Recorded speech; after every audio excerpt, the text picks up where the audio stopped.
रिश्ता वो नहीं होता जो दुनिया को दिखाया जाए, रिश्ता वो होता है जो दिल से निभाया जाए। अपना कहने से कोई अपना नहीं होता, अपना वो होता है जिसे दिल से अपनाया जाए।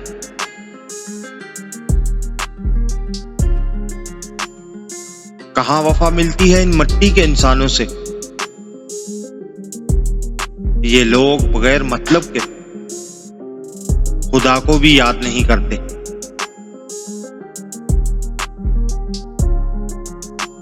गरूर इंसान को गिरा देता है, जबकि आजिज़ी से रब के करीब करती है।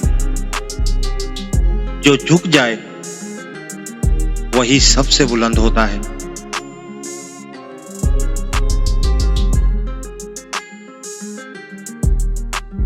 अदाकारी हमें नहीं आती,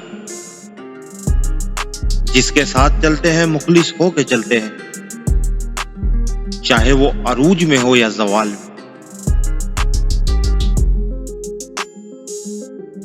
आपकी रग रग से कोई वाकिफ हो तो फर्क नहीं पड़ता, बस अपनी दुखती रग का पता किसी को ना दे,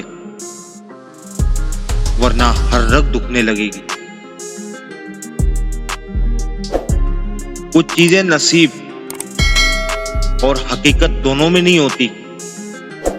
अल्लाह कहता है, तुम सब्र की इंतहा कर दो, मैं मौजज़ों की इंतहा कर दूंगा।